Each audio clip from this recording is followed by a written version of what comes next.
The crowd inside the America's Got Talent studio was buzzing with excitement, the air thick with anticipation. One act after another had graced the stage that night, dancers, magicians, singers, each bringing their own sparkle. Then, out from backstage stepped a small Filipino boy, maybe 13 or 14 years old, dressed in a gleaming white jumpsuit that shimmered under the lights. The outfit was unmistakably inspired by Elvis Presley, complete with flared sleeves, rhinestones, and a glittering belt. As soon as he appeared, a ripple of laughter spread through the audience. Some people smiled politely, others couldn't help but chuckle. Even the judges looked unsure. Simon Cowell leaned back in his chair, his expression unreadable. Sofia Vergara raised her eyebrows in surprise, whispering something to Heidi Klum beside her. Howie Mandel simply grinned, as if expecting something funny. The boy walked to the microphone, his hands slightly trembling. He offered a small, respectful bow and said softly, "Hello, my name is Miguel. I'm from the Philippines." Simon tilted his head. "And what are you going to do for us today, Miguel?" The boy smiled nervously. "I'm going to sing an Elvis Presley song."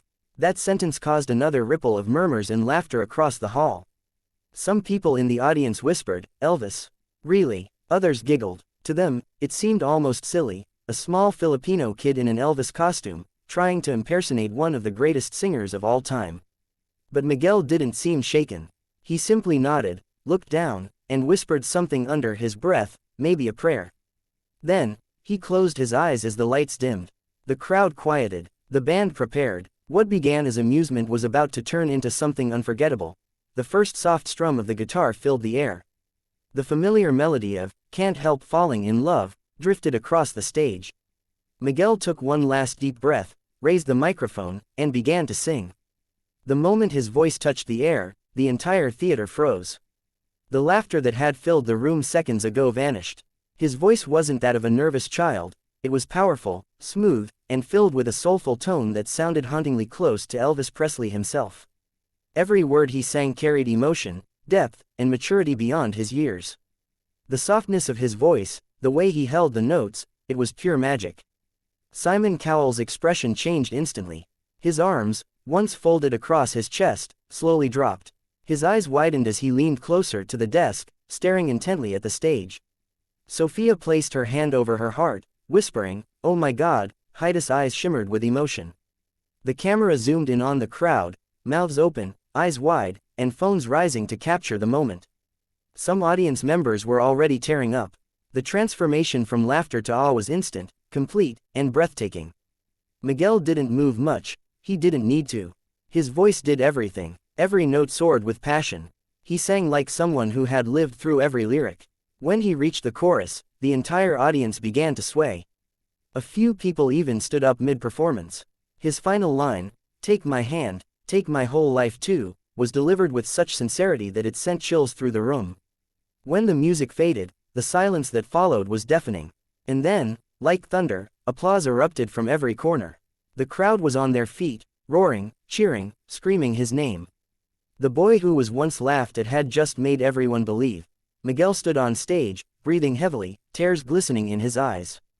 The crowd's applause rolled like waves, crashing again and again. He looked stunned, as if he couldn't quite believe what had just happened. Simon was the first judge to speak. He leaned forward, his voice softer than usual. "Miguel," he began, pausing for effect, "when you walked out here, I honestly didn't know what to expect. But the moment you started singing, I realized I was watching something truly special." The audience cheered again. Sofia nodded, visibly moved.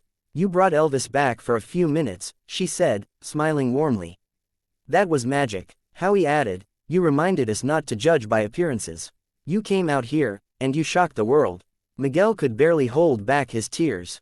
Thank you so much," he whispered, voice trembling. Then, without warning, Sofia reached out and slammed the golden buzzer. A burst of golden confetti exploded from the ceiling, raining down in a dazzling shower. Miguel gasped, his hands flying to his mouth. He looked up as the glittering gold rained down, tears streaming freely now. His mother ran from backstage, hugging him tightly as the crowd went wild. The other judges stood, clapping and cheering. Simon smiled, a rare, genuine smile, and gave Miguel a standing ovation. The music swelled as Miguel stood center stage, bathed in golden light, crying tears of joy. In that moment, the boy who everyone thought was a joke had become a global sensation. What started with laughter ended with legend, and from that day on, the world would remember the night when a young Filipino Elvis proved that dreams, talent, and courage can silence any doubt.